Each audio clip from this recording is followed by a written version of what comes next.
Maybe we do a little bit red. Hang on. There's a little delay. I'm live, Joe. Okay, good morning. This Scrutiny Committee meeting is being live streamed on a hybrid basis in accordance with the Local Government and Elections Wales Act 2021, which will operate alongside the Council Standing Orders. Council Standing Orders and Code of Conduct will apply at all times. Members should conduct themselves accordingly. The recorded version of this meeting will be uploaded for public viewing as soon as possible after the meeting. Welsh translation of the proceedings can be provided upon request. Images and sound recording may also be used for training purposes within the council. Can I just ask if we can all, as I said earlier, if we can all keep our cameras on and just raise your hands if you want to jump in on the conversation. Thanks. Okay, so the apologies.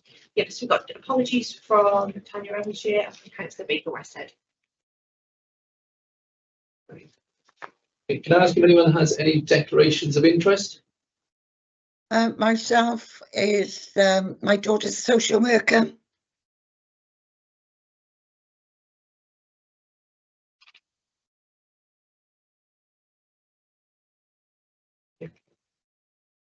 Right, okay. Item 3, we've got the minutes of the previous meeting. Are we all happy with what was sent out? Anyone wish to second them? Yeah, happy to move, Chair. Great, thank you, everyone. Okay, we can move to item 4, the presentation of the independent living strategy. Family, and hand over to yourself. Councillor Lacey, if you'd like to say a few words of introduction or come in after the family. Okay, morning everyone. Thank you, Chair. So my name is Byw'n and I'm Head of Adult Services. So yeah, really pleased to welcome our Learning Disability Independent Living Strategy 2023 to 2028. And I just want to say thank you to the staff and people who've worked to pull the strategy together, and also to people with learning disabilities and their families who fed their views into the consultation and formed a really important part of the strategy. So I think it'd be remiss of me really to introduce the strategy without reflecting on the pandemic and the profound impact that it's had on people with learning disabilities and their families, which is reflected in the strategy. As you'll be aware, many people with learning disabilities were required to shield themselves during the pandemic and increased isolation. And I think the strategy now is partly a response to the changing landscape of support for people and their families. And it did really teach us that a range of service options is required to support the diverse needs of people. It really does represent our commitment over the next period of the strategy to enhance support for individuals with learning disabilities in Newport, building on the foundations of the previous strategy and really focusing on community involvement for people, preventing crisis and moving towards early intervention, carefully considering, as I said at the start, the strengths and needs of people with learning disabilities, particularly their families and unpaid carers. And also there's been a lot of significant developments in terms of the legislation, and it reflects our dedication to promoting individual control over people's lives. So some of the important highlights in the strategy, so really thinking about community services and community support. So a framework of approved providers for community services was revised in 2021. And it really encourages providers to work together, share skills and resources. Accommodation and support. So I'm sure you'll have noted that we've enhanced our accommodation offer for people, really using our capital grants that are available, including the Housing and Care Fund, working with RSLs, so registered social landlords and other partners to develop that and support. We've got an accommodation offer in Stowe Park coming online this week or next week. It's actually opening, so we're really pleased about that. And there's also a focus on transition, so we know how important transition is for young people and their families. So when they move from children's services to adult services, it can be a real period of change and anxiety for people and their families. So we're collaborating between adult social work and the children's disabled team. That's been really successful in planning for people to move on to the next period in their lives. And also Centrica Lodge, so that might be a familiar name to some people today. So that is now an internal Newport Council provision. It was previously run by an independent provider, and that provides a really valuable respite or short breaks for people, for their families. So as I mentioned, unpaid carers, that provides residential respite for adults, which can be booked in advance. So as you can see, that really helps people to I suppose to plan for when they can have some breaks or respite from their caring roles. So some of the stats that are included, so Newport's population, as you know, has increased. There's approximately 450 people with learning disabilities over the age of 18 known to the social work teams in Newport. The number of individuals with learning disabilities is rising, more complex needs, and a rise in transition from children's to adult services as well. And in the strategy, you'll see, I suppose, a breakdown of the as-is position in terms of what services and support we currently offer. And as I say, some really pleasing developments in our accommodation models. So I think that's probably the end of my introduction. So I'll hand over to Councillor Lacey, if that's okay, Claire. Thank you. Thank you, Claire. Thank you, Romy. Just again to reiterate the thanks of people that have put this document together. And I think what I really like about this and what's really important about this is that it is the voices of those with learning disabilities and their families, because I think that's so important that they're given a voice to define their service area. I think there are many sort of quotes in here. I get to make my own choices now, and I think that's really important. Why shouldn't there? And I suppose over the years we've been too quick to design it or to create a policy where we've not asked and it's not fit. Yeah. Something that we think is right. When you go and speak to a mum or a dad, or actually somebody with a learning disability, well, right, yeah, I've got this brilliant new thing for you. Hang on, that's not what I want at all. So what we've done within the social service areas is a lot of design based on carers, based on people with learning disabilities. And Byw'n mentioned Centrica Lodge as a respite for carers, but I think we've spoken to some carers and they're adults, and I think books himself in every year for New Year. That's his holiday. So it's not just a place for them. It's a place for these people to these young adults and to socialise with their friends, actually, because I think there's a few of them that all go on New Year's Eve. And that was the thing that she said, they couldn't wait. He booked his slot every year. I think that just shows it's not that. And I think what else is the transition between children and adults as well is really, we have to get that right. And speaking to sort of mums with, I've spoken to a mum whose son is, I think he's 16 now, and she said herself that actually she wants to keep it forever, but she's not going to be able to. And working with us, working through the transition, she's now looking at potentially a space where he would be happy because they want to be. She wants to know that should something happen, her son is properly looked after. So we're already working with them, even though, as I said, she doesn't keep it forever if she could. So I think there's just a lot of, we have to be empathetic. We have to do this right. We have to give voices to those people with learning disabilities. And I think looking at this, we're just discussing as well, how we move forward on this as well. So it just doesn't stop with this document. There are things that we're looking at. How do we improve this again? Because we know, the number of people with learning disabilities, as you said, is increasing significantly. Our specialist provision at Scrutiny is full. We know that it's going to filter through before 2028. And what we want is for people with learning disabilities to be part of the community, to be working with local businesses. So we've had that conversation about how do we discuss with local businesses, similar to what we do with sort of our children that maybe looked after, or those sorts of things. How do we work with businesses to offer placements, apprenticeships? Some of our learning disabilities are absolutely phenomenal in certain areas, but may just need that extra support on a day-to-day living basis. But actually, we make fantastic employees for local businesses. So I think that's something that we discuss, and how do we bring this forward and make that Newport an inclusive space to live and work. So So that's my, thank you. Thank you, Councillor Lacey. Yeah, the thing that has come over, as I said earlier, to me is a very positive report, and it's good to see how the council can empower the individuals to take more control of what they do themselves, take more charge of their own lives, as you say, rather than just being told this is your way forward, which isn't really our role. So it's great to see, and it's a very positive report. But I'll hand over now to the committee. Would you like to start off with questions? Yeah. Councillor Jenny? Thank you.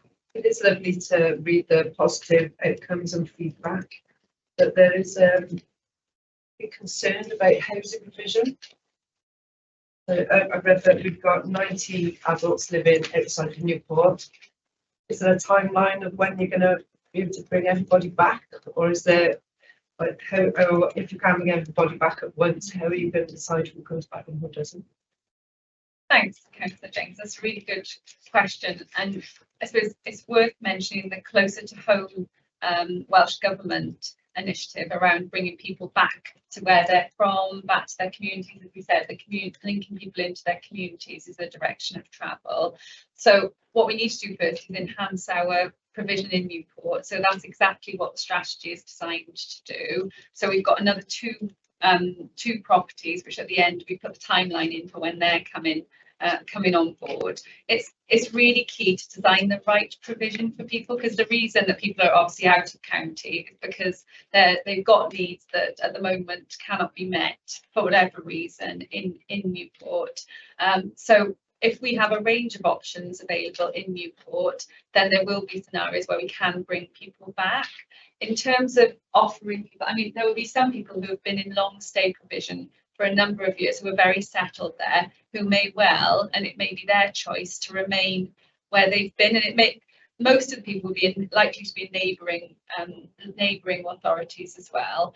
But we would work really closely with them, really closely with the provider, to see, well, this is the provision that we've got available. How would that suit people and suit the next step in their journey? Because we're looking to provide, I suppose, thinking of it, you know, the universal services right up to the kind of specialist services. So there's obviously less people in that kind of at the top of the triangle in the really specialist services that we've put in here that offer kind of 24/7 support.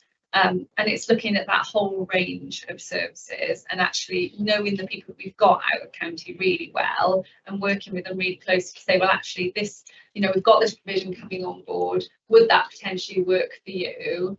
And we can use, I mean, there's lots of different provisions such as direct payments where people can design, a little bit like Councillor Lacey was saying, people can design their own individual support around their interests, their hobbies, and their support needs. So I think it's a really good point, and certainly, you know, we would like to see that number coming down over the length of the strategy as far as possible, working really closely and carefully with those people.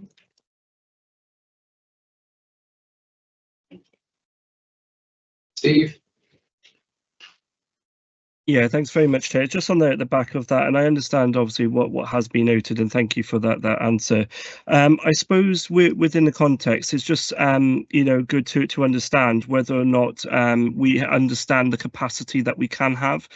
There's very complex needs out there potentially, you know, whether now or moving forward to the future. So it's just a kind of understanding what we can accommodate and what we can't, because as I said, like services, you know, some are so complex, they might, you know, the only capacity might be in England or Scotland or etc. It's just to understand what scope there is.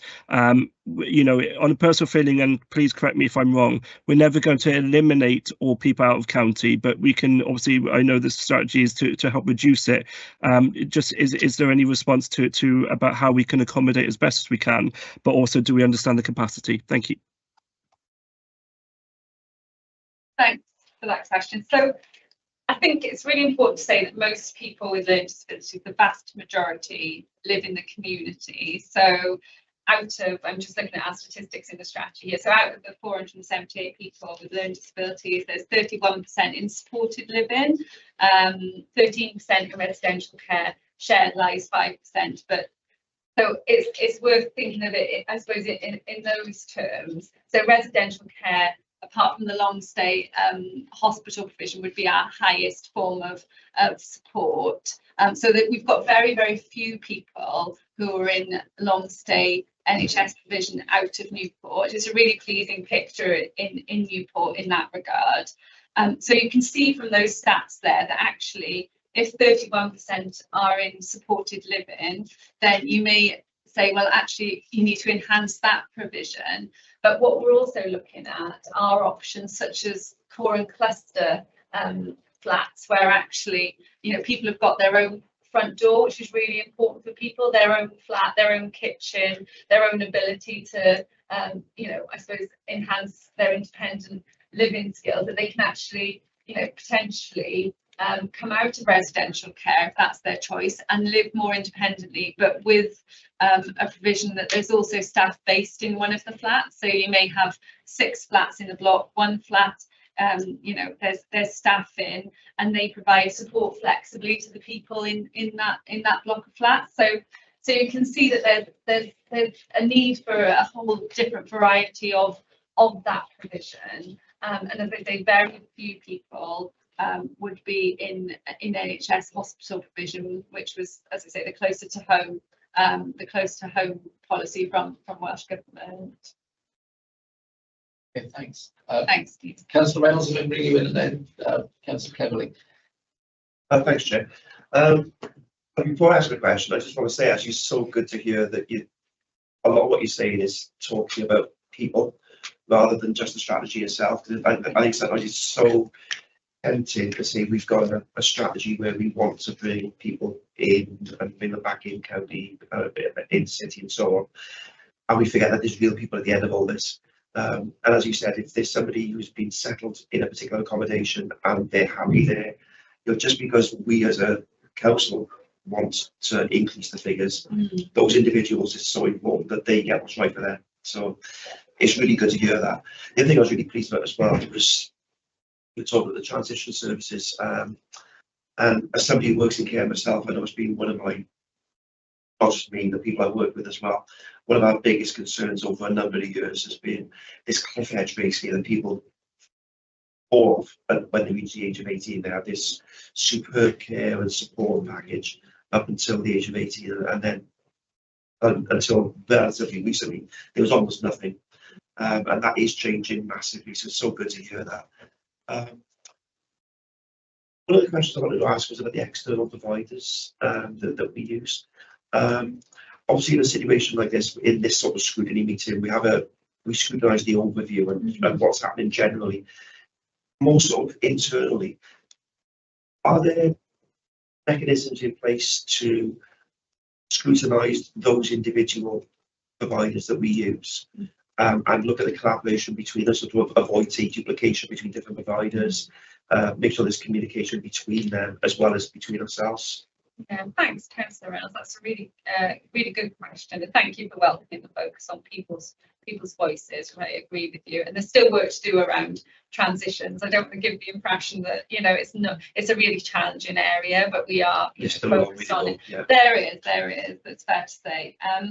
In terms of providers, so a lot of this strategy couldn't be delivered without really close working with providers, particularly Hobble. You'll see from the strategy that actually many of our accommodation options have been developed and support provided by them. So we do have a framework for providers.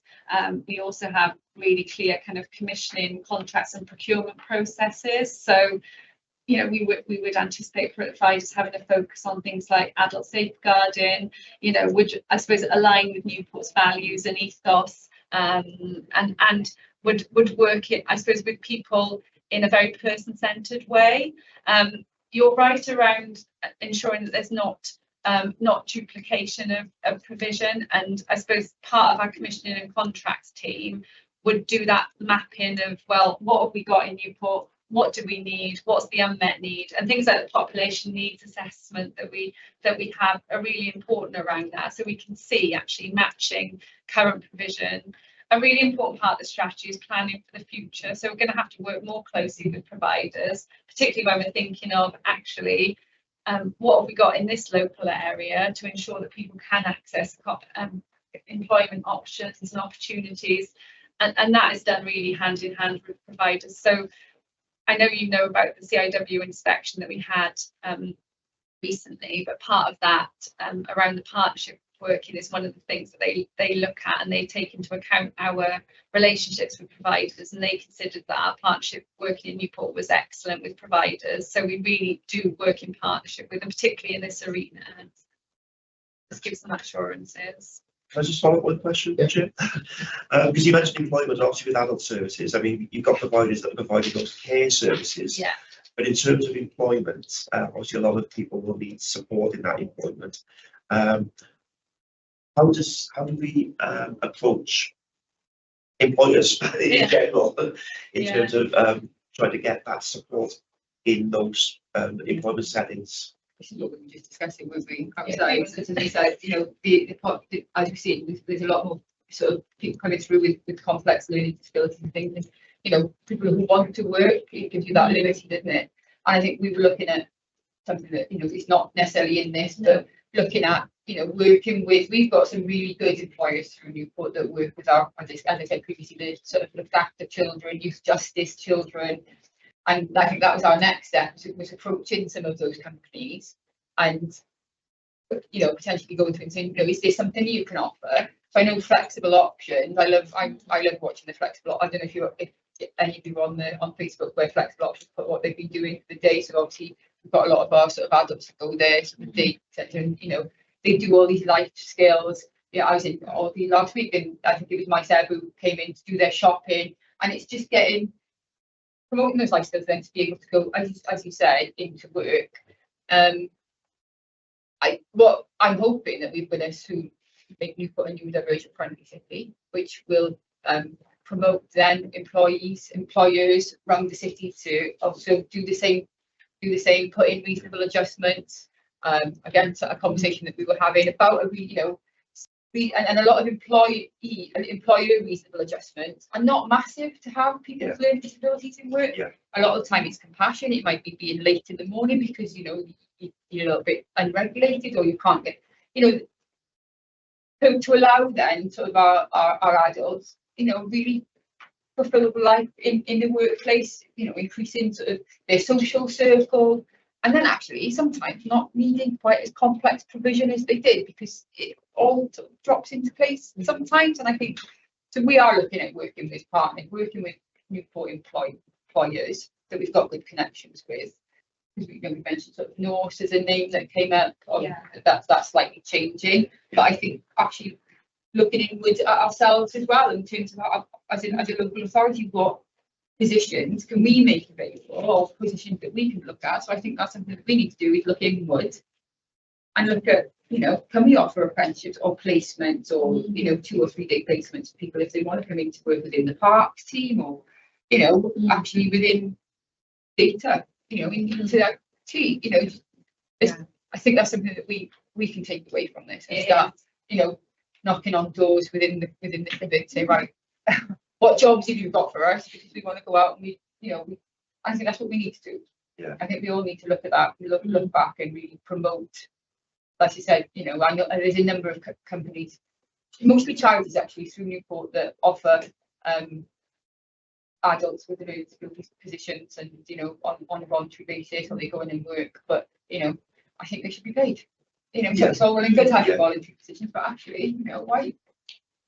You know, there should be paid meaningful employment for as many of our adults with learning disabilities as we can get. As you say, some of those reasonable adjustments don't have to be made today, so not it makes such a difference there to those people. Yes, I think it's something that we can, as I said, once look inward, and then take away how do we promote that employee offer through Newport.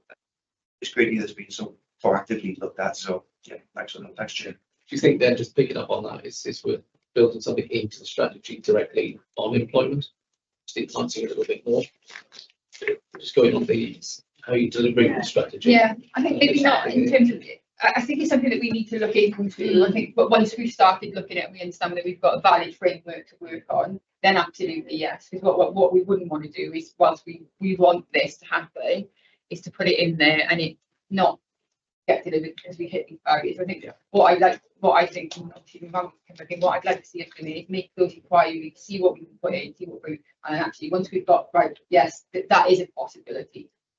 Let's get it in there and go from there. But I think it is certainly something that we should be putting in there, because it's, as I said, it's the independent living strategy. That means work, doesn't it? It does, yeah, absolutely. I think well, just to say, Chair, thank you for that suggestion. I think that actually we could potentially include it in some of our key actions for developing community support, actually, that we could, because it is our intention to look closely at it. So we could actually include reference to it, although, as you say, it's a work in progress. Absolutely. Councillor Cleverly. Thank you, Chair. I think a lot of what I was going to ask have just been covered, but anyway, I'm really pleased with this report. It's been a long time overdue, as in the past I've worked with people with learning disabilities, and I'm glad about the safeguarding, because as we know, people with learning difficulties are very vulnerable and they get taken advantage of by people in the community, and this is a concern as well. I think the agencies who work with them, they all need to be pulled together so they're all singing from the same hymn book. But my other concern is, since Brynglas House have closed down, there's not much provision for them. I know you just mentioned it in the past, Councillor, of certain things, but as far as I know, there's only Malpas Court who do cooking with them, and they do some gardening projects as well. I have got a community garden in Bettis, and I do have a group from Malpas Court coming over once a week, but more people could be using it during the week. It's just a thought to put out to you. Okay, thank you. Thank you, Chair. Thank you, Councillor Cleverly. Councillor Watkins, and then I'll bring you in then. Councillor Harvey. I've got 4 questions, but I'll just take one so we can go around. Okay, the others as well. thank you. Nice to see that we consulted with parents in regards to the strategy. And nice to see a lot of the people coming back into Newport. Obviously, as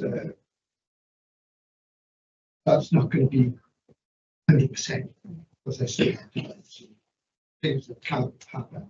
But what concerns me is, what are we putting in place? Very similar to what Councillor Cleverly said in regards to how are we getting the ones which we control, the students or pupils which we control, socialise with outside a particular home. Are we putting anything in place for that so they can actually live self-sustainably on their own within a period of time? Yeah, thanks, Councillor Watkins. That's a really important point. So we do, most people have support in the community. So most people are living in the community and have support.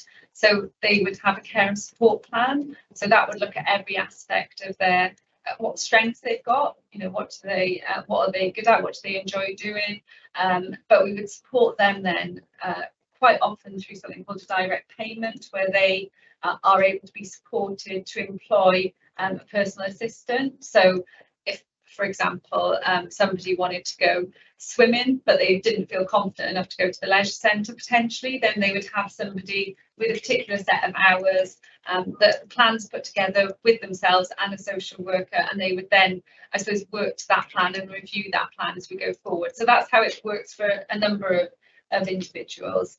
And just to say about the building-based support, so before the pandemic, there were approximately 100 individuals accessing building-based support. So I suppose you may think of the day services. I suppose you may think of that.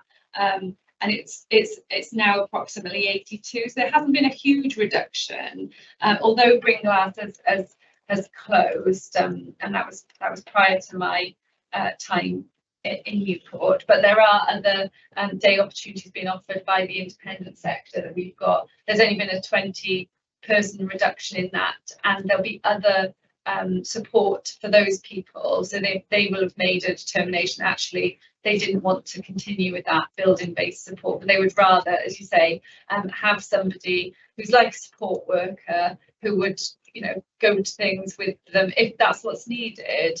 But yeah, just to make the point, a lot of people do live independent lives as well, but they are seen by professionals on a needs basis, really.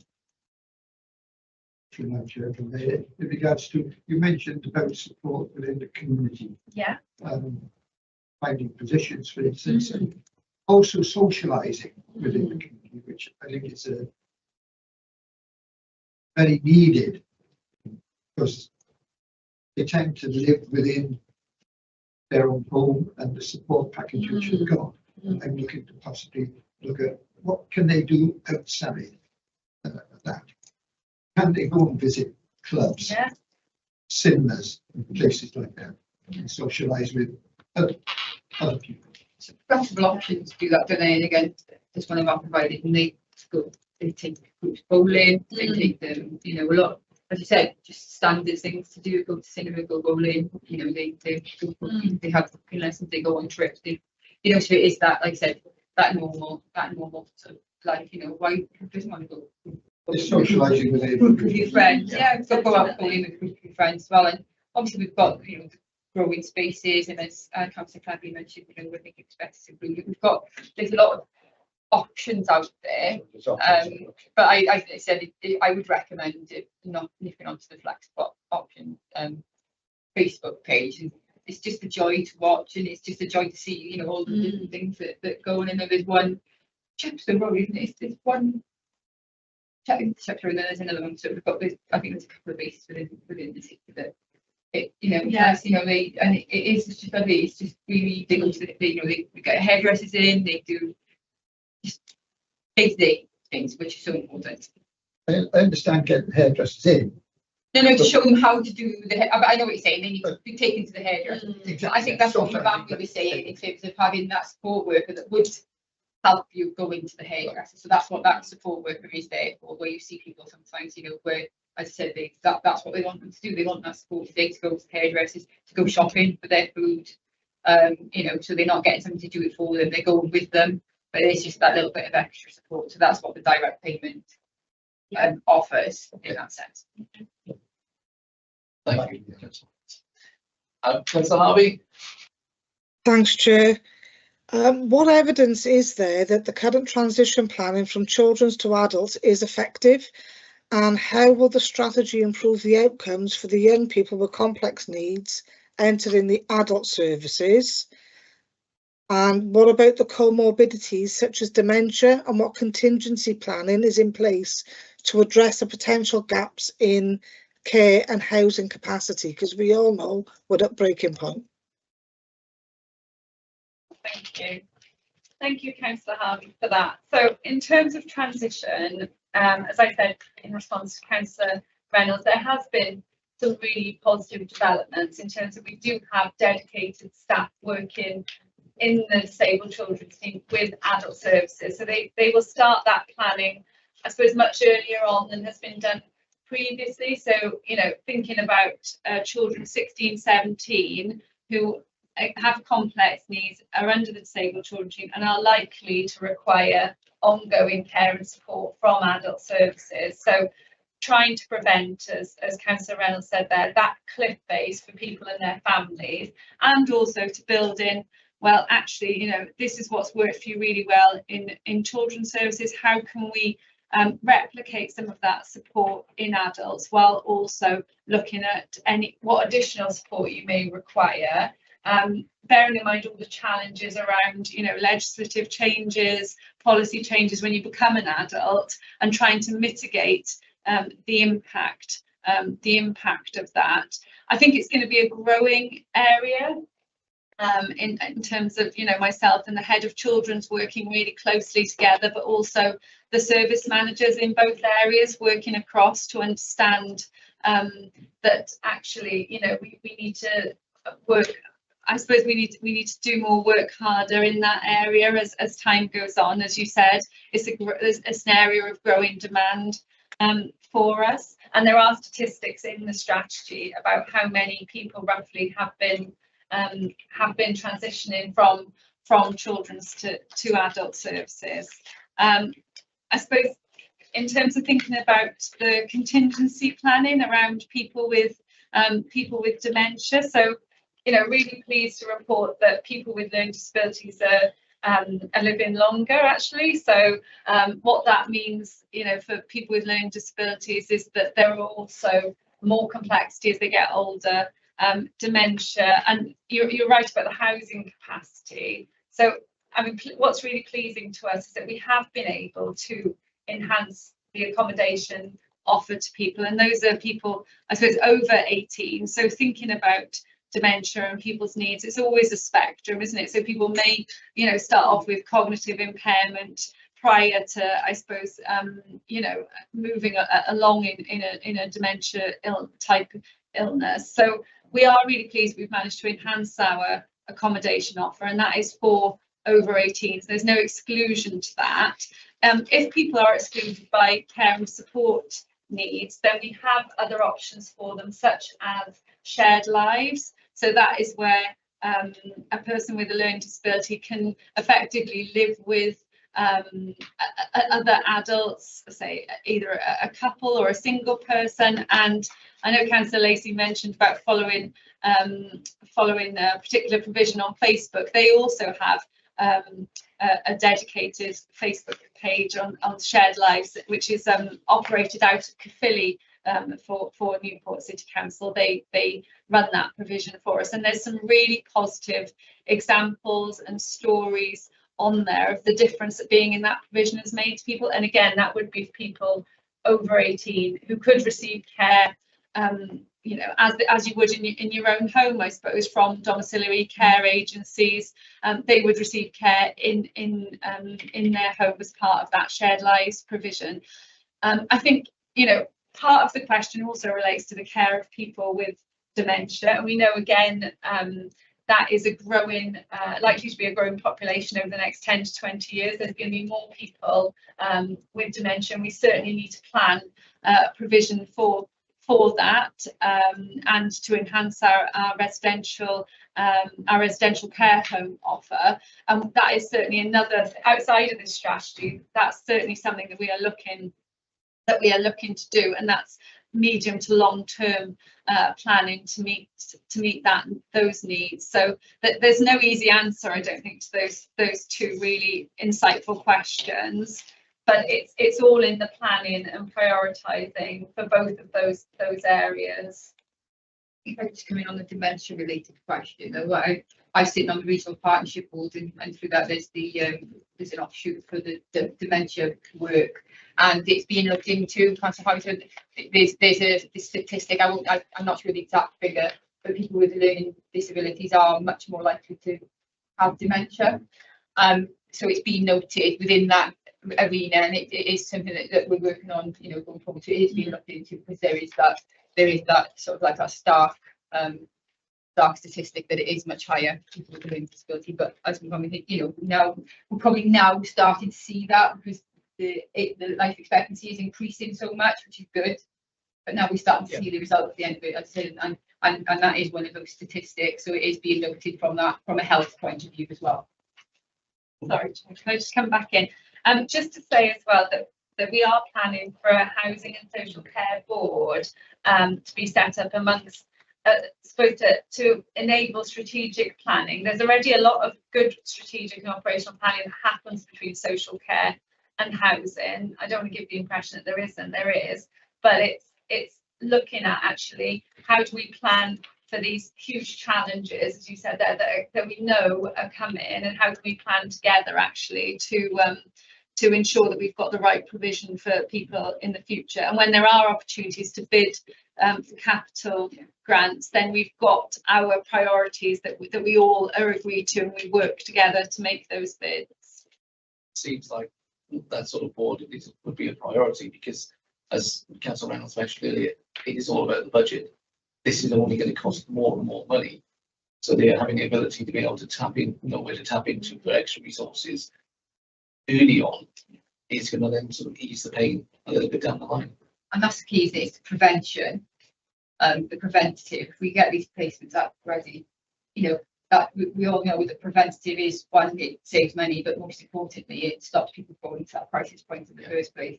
And so we're really, you know, there's a lot of prevention work going on where we can, whilst we're able to, and get that right for, you know, so you don't have to, as I said, hit that crisis before you're then you're in that reactive arena, you know, needing that more costly but more complex support.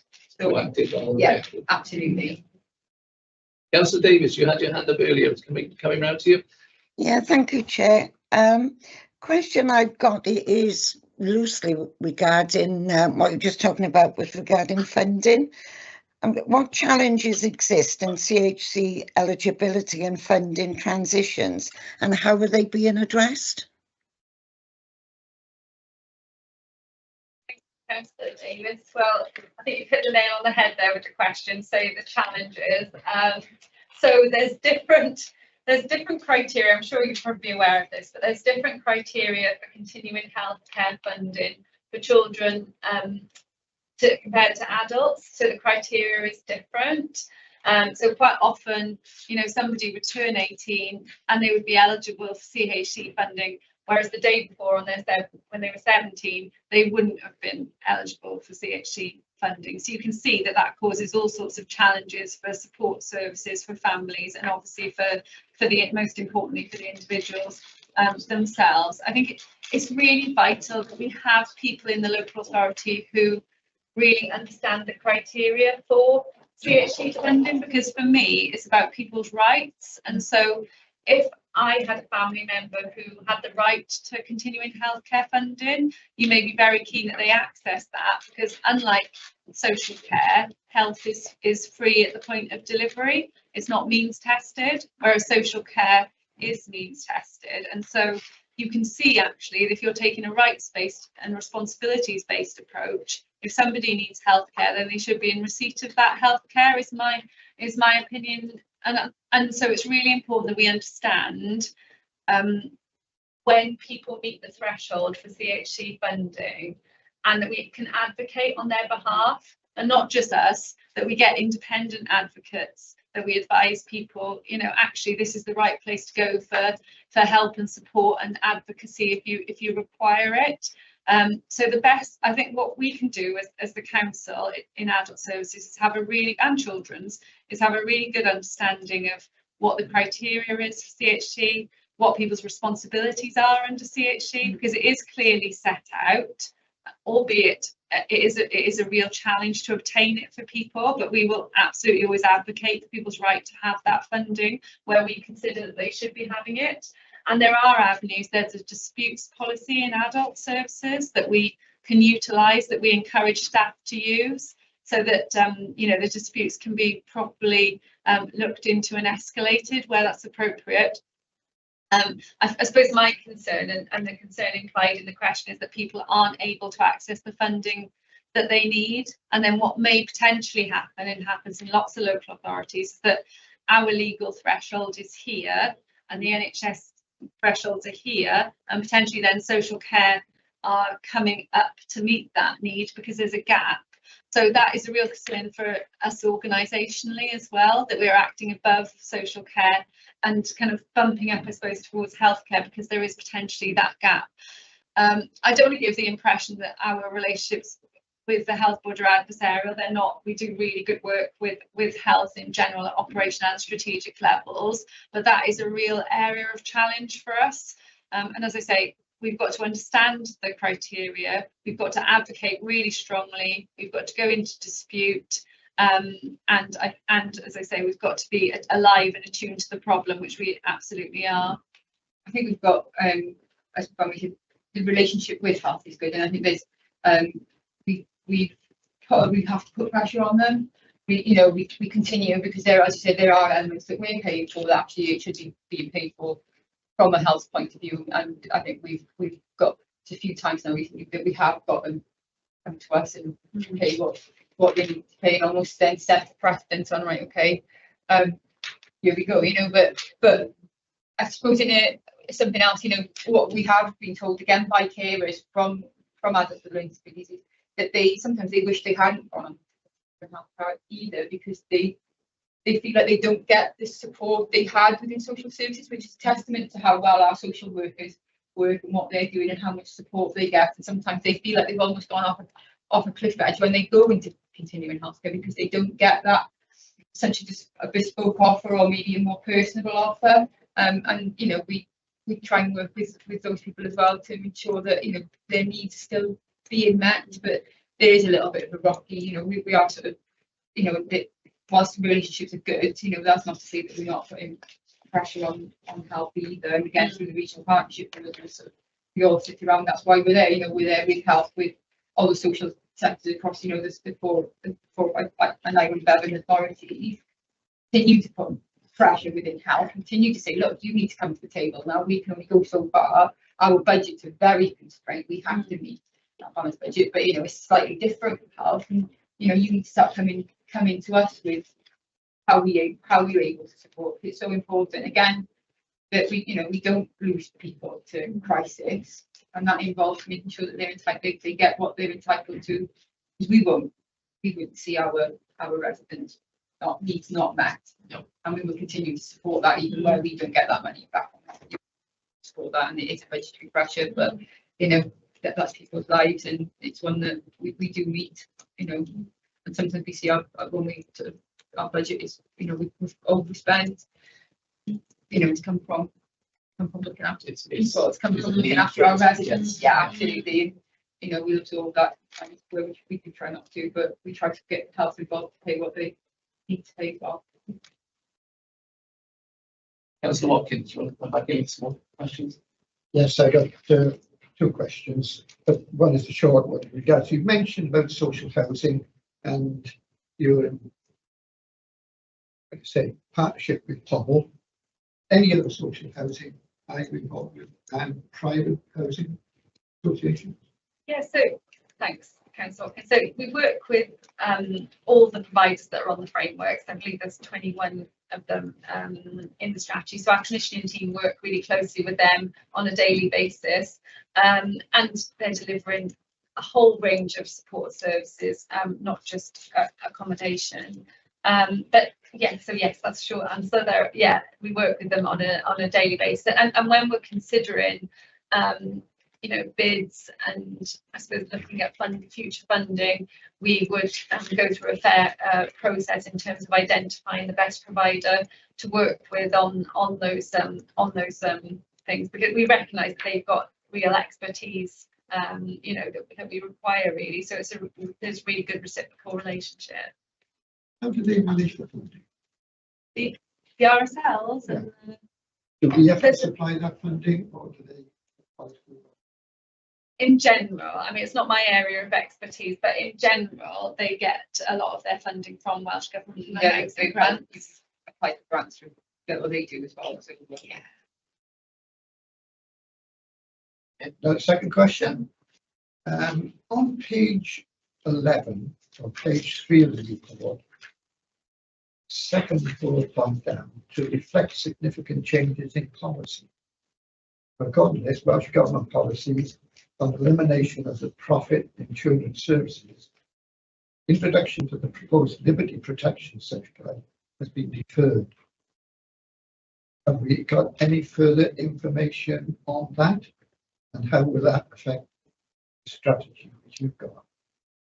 So thanks, Councillor Watkins. So that has been deferred and it's been sent for the length of the Parliament. So that's not that's not an immediate consideration.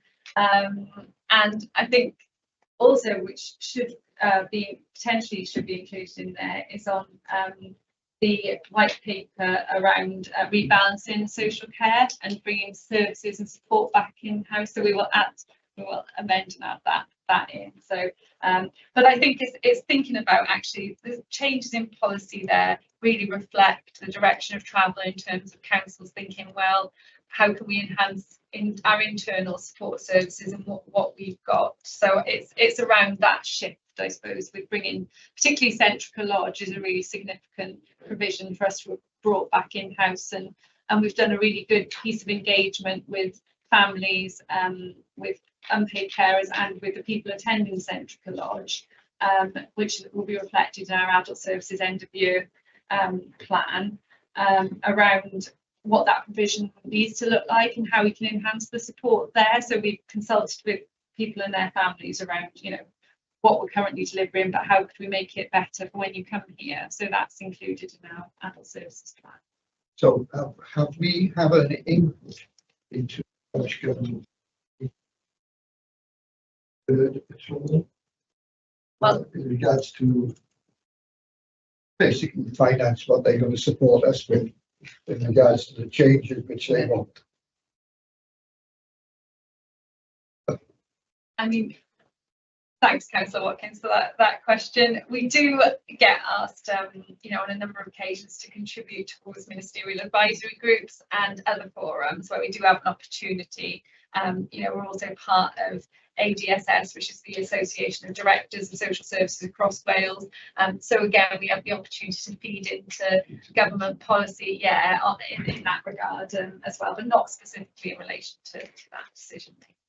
Yeah, I think there's a lot of work going on in that arena as well with the neurodivergent improvement plan that's going on currently with Welsh Government, and that will bring in this, you know, all sides of that, including housing as well. So there's a lot of work where, again, there's subgroups through recent partnership board, and we all sort of sit on those subgroups that push forward. This is what we see. You know, as you may know, I'm the actual autism and neurodivergent champion for the Byw'n region in that board. So we sort of sit there, and I sit on that board. We sit there with Welsh Government, and we're continuously lobbying. This is what is needed, because as you said, sometimes they come down, they say, right, this is what we said at the beginning. Yeah. This is what you're doing. Hang on. You know, so then it takes these sort of subgroups that we meet. We've got people there, you know, from the community that sit on within that on panel as well, who then they feed back through the chair. This is what the urban area said. This is what we need, because as I said, what they want us to do and what actually we're working actually will work sometimes are completely different. So it's, you know, he who shouts loudest, we get that point across. So any sort of new legislation, they do give us the opportunity to feed in. Sometimes whether they take the advice that we fed in is a different story, but we keep, you know, you've got strong people on board who keep feeding that and keep pushing, and especially through the neurodivergent improvement plan, we've got a good chair of that committee. I think in fact she's going to be working with Welsh Government, so maybe 1 or 2 days a week to get this policy right.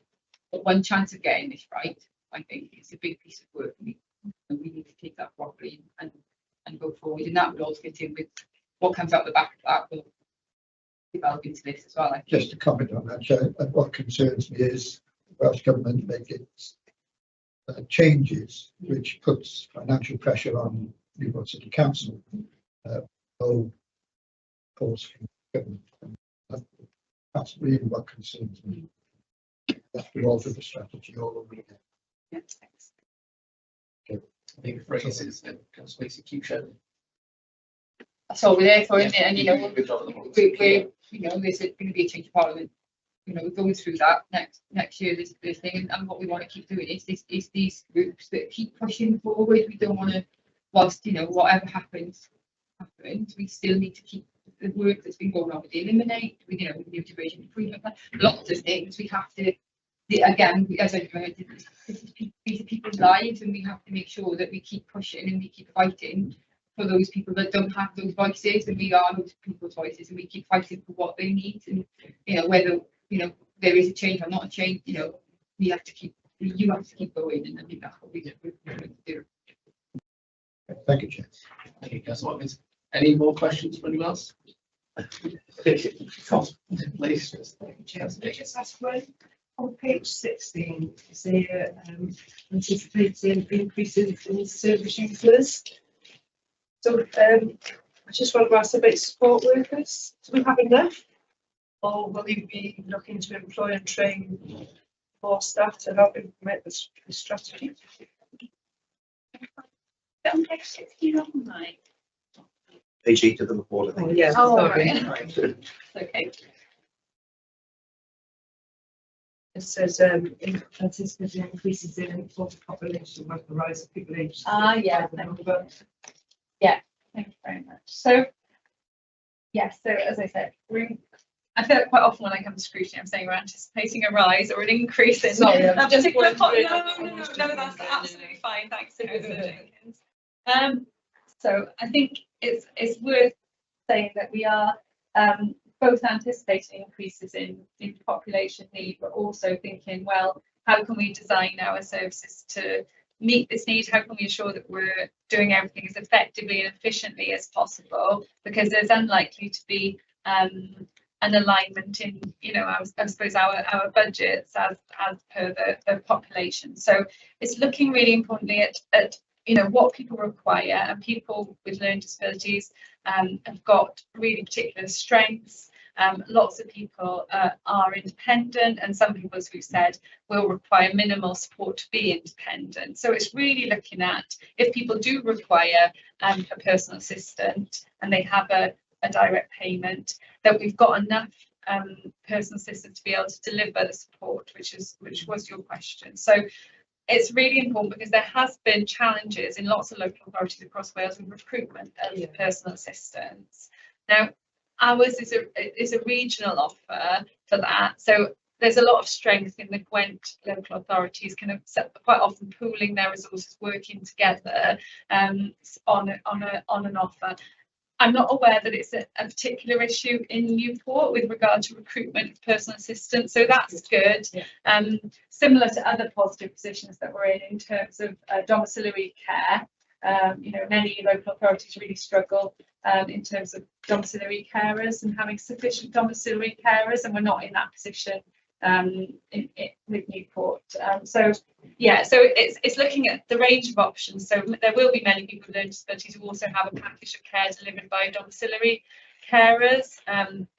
So we don't particularly have challenges in terms of recruitment. Whether we may require more people to do those roles as time goes on, you could see that a case could be made for that. But as Councillor Lacey was saying, if we are able to tie people into the community resources more, and our prevention and inclusion partners are really key in that, then it may also be that we are delivering support in a slightly different way as well.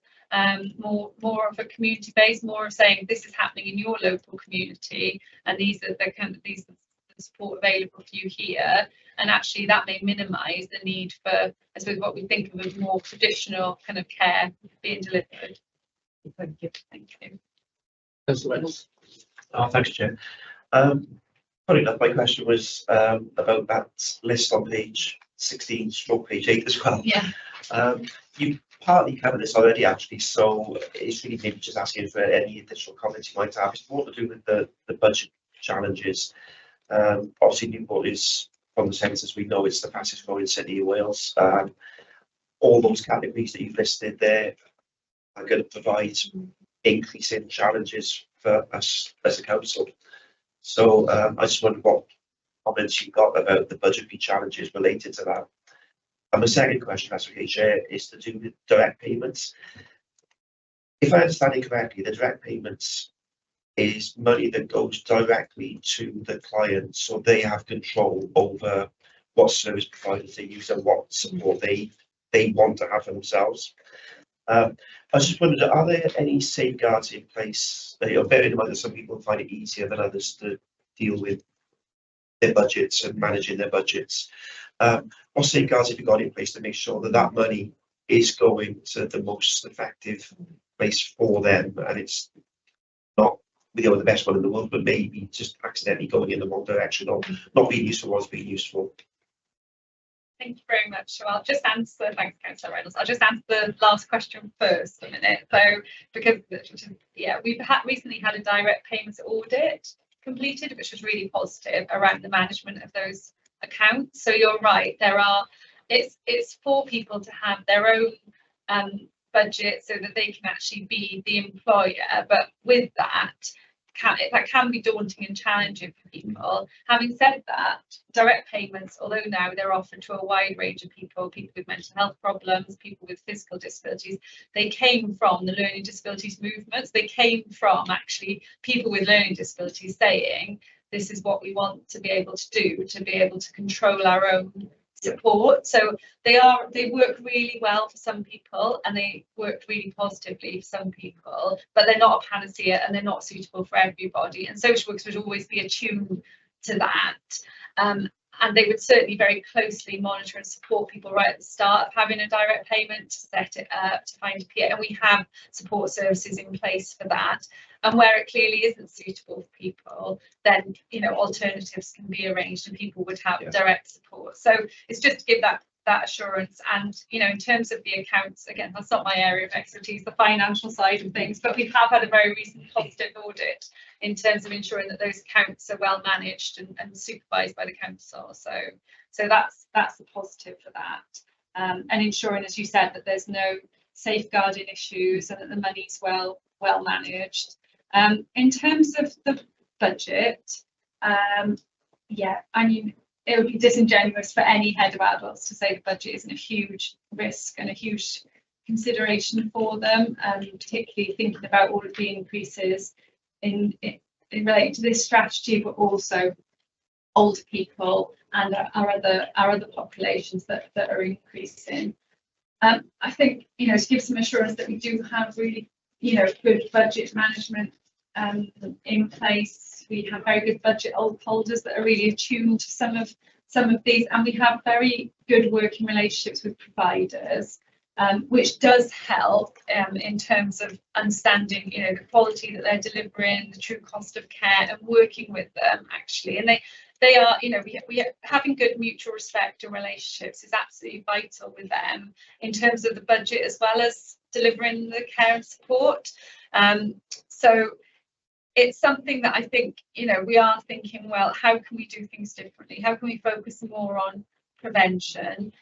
And it did, I mean, if you look back, I suppose, the history of providing care in the community, it's only really been in recent times that we have provided so much of the care now in the community.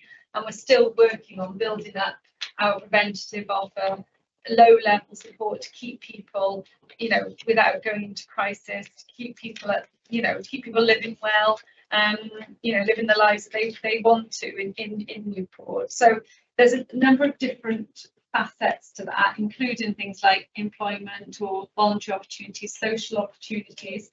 And some of this is the universal, you know, are there enough green spaces? It's all of those things. The transport links are really important. In Newport, public transport is really important. So all of those things as well feed into keeping people independent for longer, keeping people well for longer. So yeah, that's what I suppose those are the things that we're working on in order to manage the budget. So we're more proactive, less reactionary, less crisis led in the future. And again, accommodation is really important. So if people are able to be, I mean, things like adapted kitchens, all of these kind of different adaptations you can have to the house, different technology you can have in people's accommodation, all of these things keep people more independent for longer.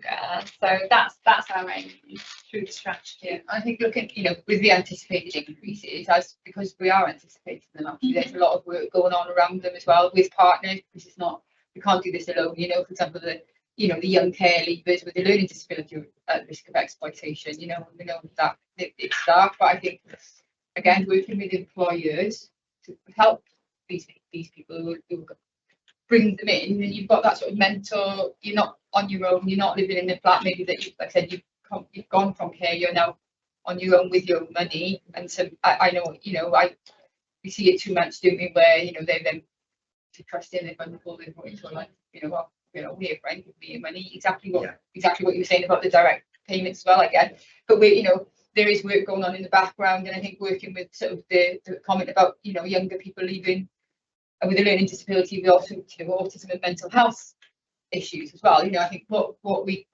education are working on that as a piece, you know, so children's services, it's all about, as you said, it's the preventative, it's how do we get in there, how do we stop those crises, and because they will, if we just sat here now in our status quo and right, oh, we're anticipating it, that's all right, we know it's coming, and don't do anything, then yes, we're going to have a run. But if we see that, right, okay, we're ahead of the curve, we know this is going to happen. And I mentioned the dementia work that's already being looked at, you know, from that regional partnership side, the education are looking at, we know this mental health crisis, we know there's a crisis with autism and sort of other community aggregations in our mainstream schools as well. And the schools are working really hard. You know, there's sort of additional funding gone into education.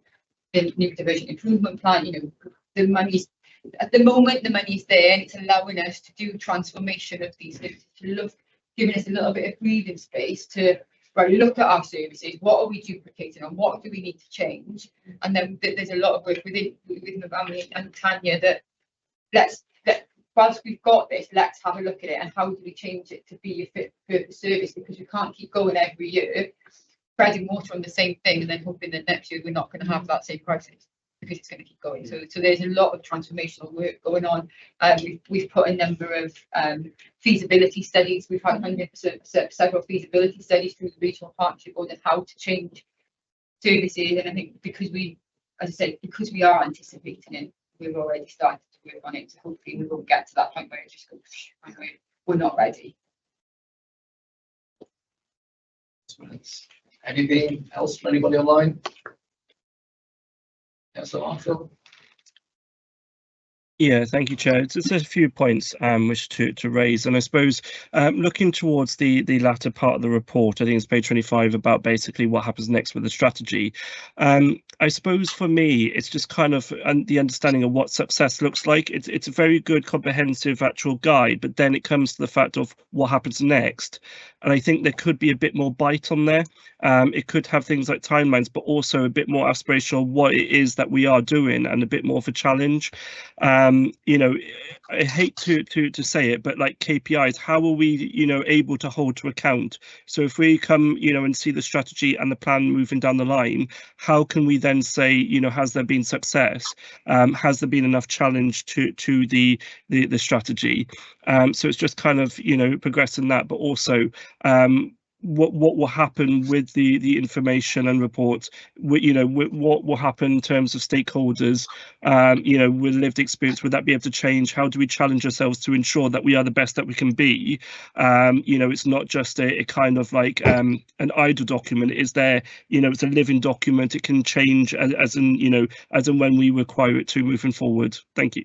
And I've got some more after this, Chair. Thank you.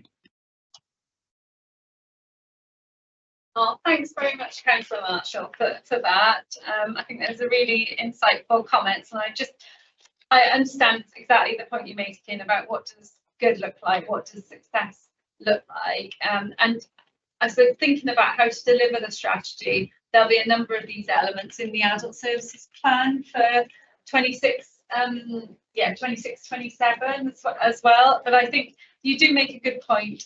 There are some measurements around it, including direct payments. I suppose thinking about the number of people we've got in receipt of direct payments. There's also thinking about the travel training, but absolutely accept the point around, you know, I suppose thinking about actually how would we measure our success on an ongoing basis. And I think, yeah, we need a little bit more time to consider some of that. Other than, as I say, it will be in the adult services plan as well, elements of it. Thank you. It's just on the back of that response and through the chair. I think it's just when it's like continue to use and develop and things, ongoing use, continue to promote. It's a lot of what's now. It's just about where we're going to, and it's that direction. A strategy should help us lead that moving forward and what our aspirational goals are. So it's just a bit more, you know, on that, and it'd be positive to hear that as it comes out a bit more. But I just think within the strategy, I think that scope should also be reflected within this to make it effective and to show, you know, that aspiration there. I suppose back onto the point of that, I think what's important for me is about how the strategy aligns with other focus areas of the council. A big one of mine and always has been is unpaid carers. About how it fits into the strategy, about how it links in, how that feeds in. You know, I know it's mentioned within the report, we said about Centrica and things like that there, but I think, you know, more widely looking at maybe anti-poverty, things like education, looking at housing, how are the departments working hand in hand within the authority, but also do we have the right partners? You know, the actual question, do we have the partners? Do we have the resources?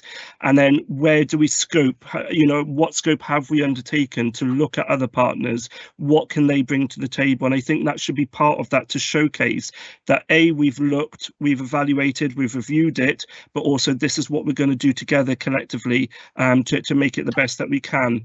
Because as we know, we don't work in silos within departments, within the authority. We do, you know, we're a bit more widespread. So I don't know if you want to note comment on that, and I got one or two after. Thank you. Yeah, thanks very much, Councillor Marsh. Absolutely agree with that. Our partners are key, I suppose, to delivering the strategy, particularly you know, the accommodation, as we've talked a lot about this morning. And I think you're right in terms of thinking, have we got the right partnerships in place to deliver that? And as I mentioned, there is the new development around the Housing and Social Care Board, which I think will be a really important vehicle for this. Absolutely accept the point around unpaid carers, and I know that there's a new delivery plan for unpaid carers that Welsh Government are working on at the moment, so that will certainly be taken into consideration. I think for it is the independent living strategy, you know, for people with learning disabilities from a very adult services perspective, I suppose, from my point of view, but absolutely accept the point you made there, that we need to bring partners to the table to deliver this support as well.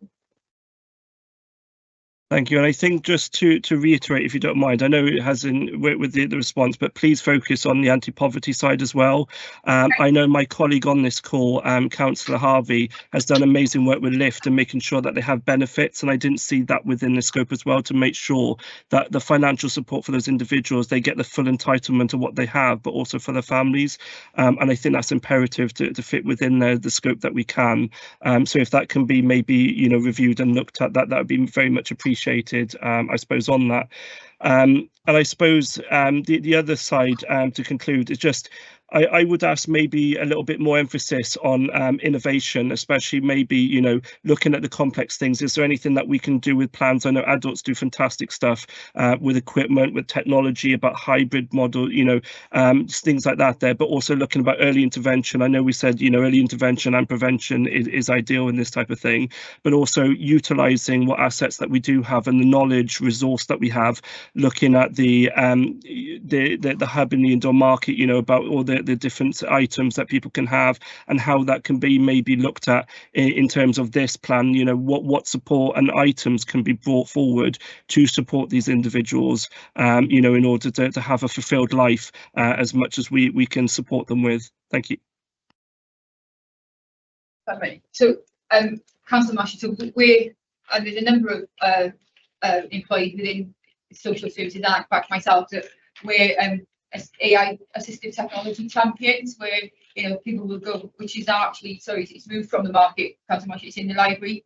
But in fact, I'm going down there on Thursday morning they've had new technology in, and they want to look at the new technology. But you're right, you know, both you and I love AI and assistive technology, so we're coming off that same page of how, again, this is something that we look at in adult services, so from the or so domiciliary care with the older generation, where we're looking at getting that assistive technology in rooms, in houses, because it's really important that actually that liberty of, you know, shutting your own curtain, doing these things, having these reminders that it's not coming from a person, again, is so important for people in terms of how they live their lives independently. But just let's fit your house with all these different things that we've all got, you know, Alexa, turn my lights on, or, you know, and it's just as simple as these simple things, but we put them in. Our care assistants, they go in, look at the house, right, and what we want them to do is to start off with, can AI and assistive technology be put in here in the first instance to help what things that to do, you know, help you. We've got glasses that read for you, and then sort of in, you know, so you wear them, they look just like normal glasses. You know, you might have an issue with reading with the severe dyslexia, but actually those glasses they read it for you, and you've got an earpiece in here, and it tells you what is on that piece of paper. You know, that really opens up. It's massive. It's massive. You know, these glasses even tell you that if I've met you in the street once and said, "Hi, Chris," the next time I see you, it tells you, Chris is coming forward. You know, how how life changing is that. So it's not just for people who are blind, which is what they use it for, but actually people who can't read, who may have learning disabilities, actually these little things, and they look like just glass. You know, I start reading about it. If you don't mind, Chair, just to respond on that, I think, you know, the AI technology, it learns, and I think it will spot trends. So if someone has like a, you know, some form of panic or crisis or anything else like that there, it would be able to dictate and determine, you know, this is the trends that occur, and this is, you know, does it need to send alarm bells to anyone? What can it do to calm things down? Can it do various things, you know, stuff like that there. So it's all, you know, to look at the future is really interesting, and I'm sure, you know, as the technology develops, I'm sure that the team will be, you know, like myself, interested in how that is obviously moving forward, but also how we can integrate that within our services as much as we can. I think it's just important to have within the strategy, but it's positive to know and to hear from the cabinet member that it's obviously on the political will, and I'm sure, you know, with the officer, it will be on the council officer side from that council perspective as well.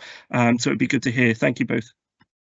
Yeah, no, we'll take that, and I said I think it's really important because, you know, we said not apart from the financial benefit of it as well, putting technology in, because once you pay the capital outlay of that technology, there is this maintenance cost. But it's about that liberty of that person looking after themselves, and that's really important. I think, you know, budgets are important, but actually that is where we're looking at going, you know. And, but from an anti-poverty side of things, Councillor Marshall as well, I want to say, sort of, you know, we've got that anti-poverty board that Councillor Harvey set up, and the Director of Social Services is on that board, and we feed into that as well in terms of we're acutely aware that people with neurodivergence, ADHD, autism are more likely to be in poverty. So that's noted, and you know, we understand that. And their families as well. Yeah. Yeah. Thank you, Councillor Lacey. Councillor Harvey. Thanks, Chair. It's just really to end up with, so how are we going to actually measure if this strategy is working, and how will we make sure that people, especially the families, the carers, they can see what's being achieved by this strategy going forward? Thanks very much, Councillor Harvey. So I think that slightly probably relates to what Councillor Marshall asked as well, but it's a really important point. So I think in terms of continuing to get feedback from people, so that's what we've done. You know, some of the feedback in here is clearly related to some of the developments that we've done as part of the previous strategy. So it's really important that we continue to get feedback from people, particularly when they're moving. We've got a lot of new accommodation coming on board. So actually, you know, what difference does that make to people's lives? I think it's really important to get some of those messages, and you know, we're really good at thinking, what do we need to improve, what isn't working very well, but actually we do need to really celebrate when things are going well and celebrate our successes as well across the service. So I think getting feedback from people, continuing to amend and adapt Centrica Lodge, and getting the feedback about how we're developing that service and expanding our offer. We already have 2 local authorities that also are able to access that provision, so there is you know, an income stream for the council around some of that as well.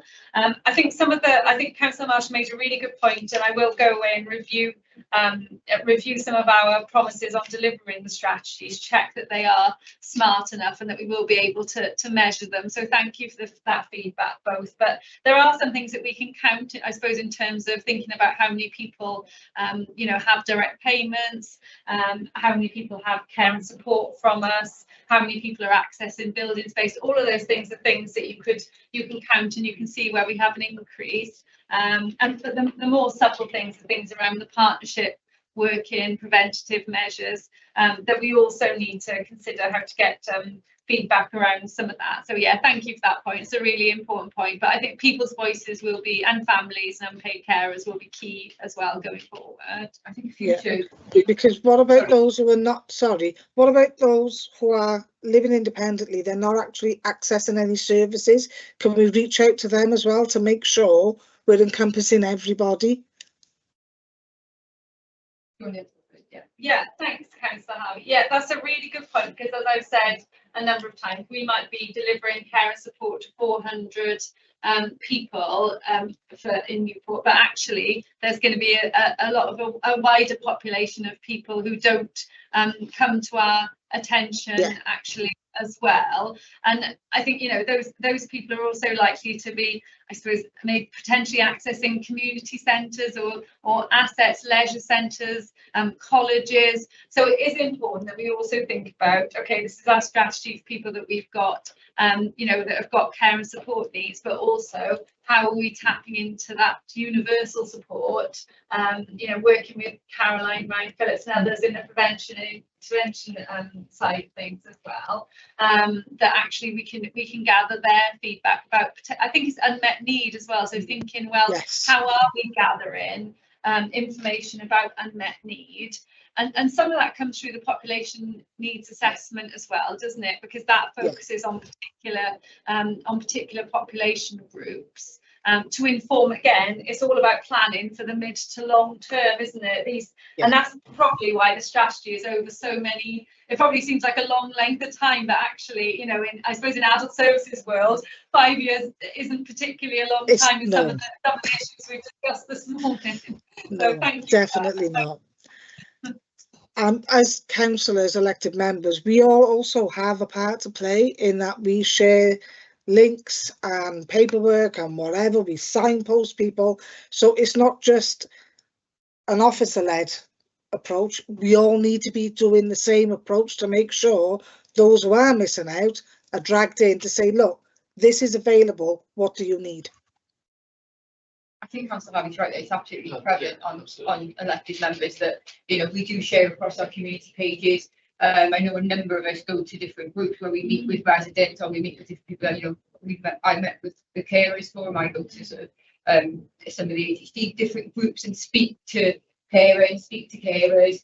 You know, we recently had the carers event down the riverfront. We have the Over 50s forum, the same thing. We have, you know, all these different areas, which I think we're getting re-sign posters as much as we can, but actually walking through the door ourselves and getting comments and things.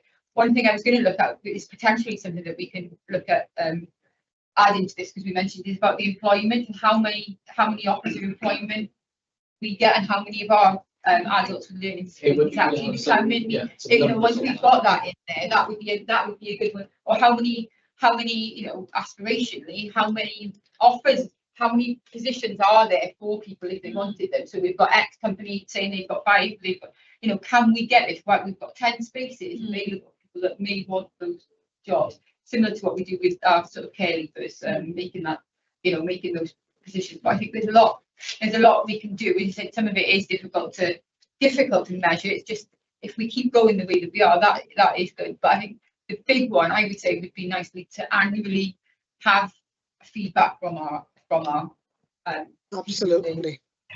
You know, are we on the right mark? Which is what we said. It's about, are we offering the services that are fit for purpose for the people that we support, not what we're told that they need. I think just having those annual meetings, going to those myself. We went recently, myself and Caroline went to the carers forum, for example, and have that, you know, have those frank conversations, because a lot of the time we don't go in there and we don't go, oh, you're brilliant, you know, we sat there and literally had them speaking, because they were so frustrated by how things were for them, their lives difficult. As it turned out, they were actually happy with what they were getting from us, and it was more and more of an issue in terms of hospital care and different things. But that being listened to meant so much to those carers that were there that they were able to just, you know, give it all to us. And we sat there and we took it, we were able to answer questions. We stayed back at the end, spoke to people, and I think it's just what we want to be. We'll say about being a listening council, but it's actually that genuine spending that time with those people that they could cry. I had a lady crying on my shoulder because they were just so frustrated. I think we have to, especially elected members, sit there and have those hard conversations with residents when things are not going right, and we come back and we say, right, actually, I've had this conversation. What can we do? Because the likelihood is that one person crying on my shoulder, there's probably another 10 or 15 of those people across Newport. These frustrations don't come in isolation. No, they don't. But it just takes that one conversation to bring it back to say something's not quite right here. How do we get this changed? And you know, that's what really councillors are there for. And sometimes it's just actually asking the question, because people feel like they're being ferried from one point to another point to another. Just stop for a second. Imagine yourself walking a mile in someone else's shoes and say, what exactly is it I can do to make life easier for you? Because ultimately, these unpaid carers and other carers are saving the country a fortune. Because if they were all in residential, it would bankrupt everyone. Absolutely. Thanks, Councillor Harvey. Councillor Marshall, bring you in, and then one final word from Councillor Reynolds then. Yeah, thank you very much. And a point just before, if permissible, just that, you know, the parents and things of these young people and things are fantastic in the family network. You know, they fight, they really do fight the system, because they go through very challenging processes. And, you know, huge compliment to all families, you know, out there. I suppose it's just a point that was raised, obviously saying about, you know, the voice, and there's good feedback about the, you know, what we've tried to do in the past. I just think within this scope, I think there just needs to be a part there about voice and about how important the voice is moving forward, and about, you know, we've said about consultation, but I think we also need to have the voice within the implementation of that strategy. And I think that needs to be key in there. And another part of that would be, we mention on page 16, I think it's 8 in the report, you know, to ensure effective partnership. Yep, that's fine to have partnership. Adults with learning disabilities, carers, families, housing. I just don't think there's a lot of, you know, is there other groups that we can put in there and say, actually, local community groups, not just private and third sector service providers. There's other things in there as well that do meet up and stuff. So just to make sure that that's reflective, and that we know, you know, the wider spectrum of the community groups are out there, you know, like Chatter Cafe and things like that there, but others within our communities, you know, just to make sure that that's a focus as well, compared to how it's labelled in that list. Thank you. Thanks, Councillor Marshall. Councillor Reynolds? Oh, thanks, Chair. I'll be quick, because Councillor Harvey's actually stolen my thunder. But I mean, just very quickly, the comments about the carers. I've been involved in this myself as well, and just want to reiterate what Councillor Harvey and Councillor Marshall said. You know, that there was a study done a few years ago about the effect of unpaid carers, and effectively, it comes with the equivalent of the entire NHS budget. So, you know, when you put it in that sort of perspective, you know, if every carer down tools today, the country would be bankrupt. So they do a fantastic job, and you know, they do need a lot more help, a lot more support. But anyway, back to my point. It's on the back of something that Councillor Marshall mentioned a bit earlier. He said about making sure that people get what they're entitled to, and I think Councillor Harvey's already sort of covered this, but I just wanted to raise about the promotion of the services that you actually do, because obviously people who are getting the day-to-day support from support services, those support services will make sure that those people get everything they need, and they'll signpost them or do the work on their behalf. I don't like using the phrase high function. I know it's not using it nowadays, but sort of level 1 ASD, this sort of thing. People who maybe don't get that day-to-day support and are sort of semi-independent, want to make sure that they as well either know about the services or that you reach out to those people, the ones who aren't being advocated for, if you like, and may slip through the net. I think that's what we were trying to do with Councillor Harvey. I think that's our role. I think that as elected members, you know, we have to be, you know, take into account that, you know, there's only so many staff in social services that can do what they're doing, and they're looking after towards more complex end. But I think we are the voice of those people that go out there. We take the information back. I think it's up to what I would like to see every elected member. You know, we've got something that, you know, we liaise with, or via me through chats of what is available out there, and then we promote that and we share that. You know, we go to like I said, I go to the groups at AJC Newport, the Newport autistic groups. I go to these groups and say, well, actually, did you know that you can have these things? So I think this is the role of the elected member, is letting our, as you said, the ASD ones available, what is available. I think, you know, we should be promoting what we do well, what is available, because people don't realise quite how much support and things are that you're able to get with different things. I think that, you know, we look at, as I said, we've got the community connectors, the different things, but I think really it would be nice to see us, you know, we've got a lot of the access to the community pages on Facebook, to groups that we meet, where we promote you know, are you aware that these things are available? Because I'd be a little bit wary of how much more that we're giving to social services to then tap into people that are maybe not known to social services. Of course, we need to understand where they need to be known to social services and they're not falling through a gap somewhere and they actually need more support than they are getting. But I think for more mainstream, more people that are working are in that mainstream education. But you know, as Councillor Marshall said, you know, the carers and parents of children that are more complex, they fight and they've got so much fight in them for things that they do every day. And as myself as a mum of somebody that's got ADHD and you know autism, you know, there is a continual fight. But I'm very fortunate that I'm in this position and I know what's available, what I can do. But then I feel that it's my role, my responsibility to let as many people know what I know, or be that voice for those people, you know, be that voice where people have written to me and said, I don't know what to do. Right, okay, let me talk you through this. And we advocate, I know Councillor Harvey, we work together with some people, you know, we advocate for those parents that can't do it for themselves. And I think that is a primary function of councillor sometimes, is to be that advocate, community champion, for help those residents in things that they just, you know, I don't, oh well, you know, my son or my daughter, you know, they've got ADHD, they've got autism, they're waiting for an assessment. They're right, okay, we go. Let me help you. Let me, you know, lift you up with my thing, and this is what we're going to do. And I think my point really was more to making sure that we've got that knowledge and that information to be able to share. Yeah, I think we can do that. I mean, that's something that we can put together. I mean, there's so much out there. I think it would take time, but I think, as you said, you know, or whether we put, you know, we've got a lot of training sessions in our diaries, whether we put something in there for sort of neurodivergent support, that say, look, this is what's out there for you know, and we look at, there's a lot of partnership work that goes on, and a lot of the support groups come from not within the council, but we can signpost you to different areas. You know, sort of a worthwhile use of the training session. Absolutely, I think so. Yeah, no, I think it's something that we can look at putting in, as you said, you know, support available for parents and neurodivergent people, I think. Thank you. And we also got to remember that some of these parents fight the way they do because they've got to. Because if they don't fight to get what they get, they're going to end up going without, slip through the net, God knows what else. These child carers that we all know are in our wards, we've all got them. Just drop in, 5 minutes. Everything all right, my love? What do you need? What can I get you? It's a 5-minute conversation. And that could be a lifeline to somebody who's in fight or flight mode because of the responsibilities they're put under, because through no fault of their own, they are left caring for a parent or an older sibling. It's a really hard life these kids are leading, and as much as we can help, we need to be all over it.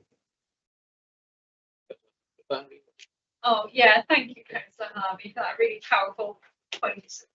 Just to say that part of our role is to give information and advice as well. So adult services, when people contact us, the first contact team, part of their role is information and advice. So if people do need information and advice, please do phone through and somebody will get back to you with that information and advice about community support as well. And there is also people who are able, not everybody can go online, I know that, but there is also the Dewis website where you can put your postcode in and see what's available in your local community. So that's a provision as well. So that's the Dewis website.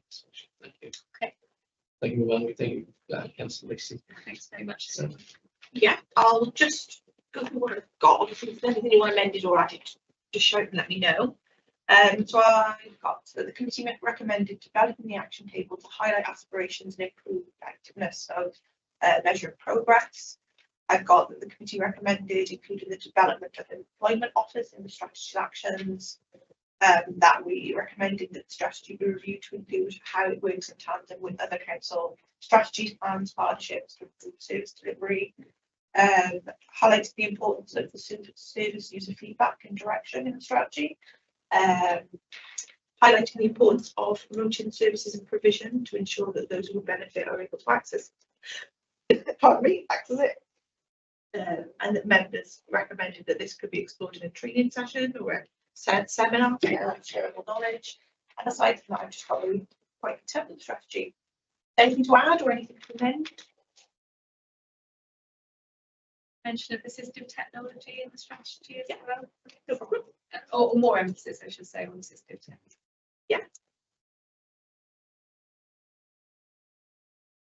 All happy with Okay. that? Happy with that? Thank you. Thank you Thank you again. very much. Thank you, everybody.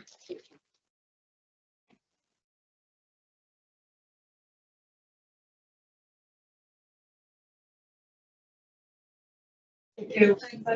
Thank you. Aye.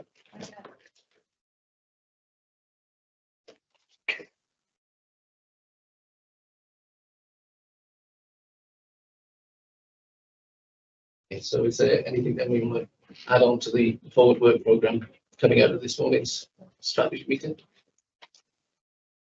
I think I told you, I don't know whether any other members attended the library to see about the assistive equipment which they had there. It's amazing. Obviously, there's more stuff there now. But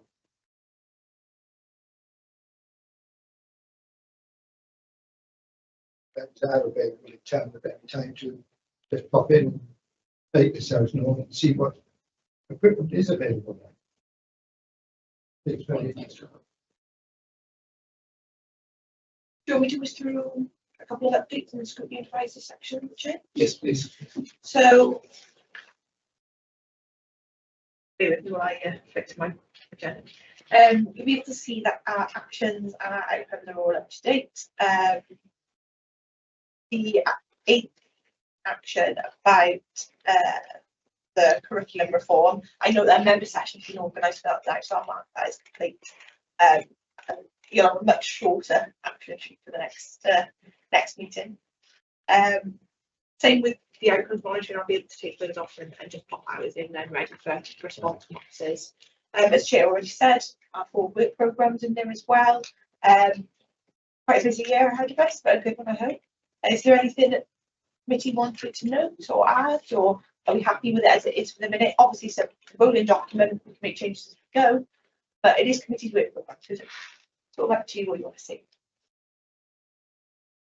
Do we as a committee want to see where obviously the recommendation we've made about the employment and that's for more, as you said, Steve, you know, what does success look like? Do we want to revisit the strategy in maybe 6 months, just get them to give us a bit of an overview of what they've done? I think Yes. that's see how they incorporated the.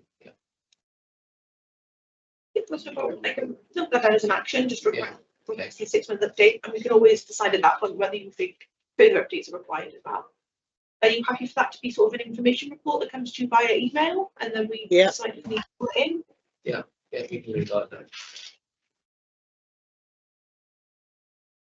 Okay, got that all noted. So our next meeting is the 8th of July for our first round of end of year reports, and that's at 10 AM. And then this is 22nd of July for the second round. We've got our Director of Social Services and our inspection outcomes, and our measures, they're sort of the standard items, as well as the budget item. But we've got a number of new items sort of on the later half of the year, with pupil attendance and pupil exclusions, the NEAT report, which committee requested in a previous meeting from Sarah Morgan.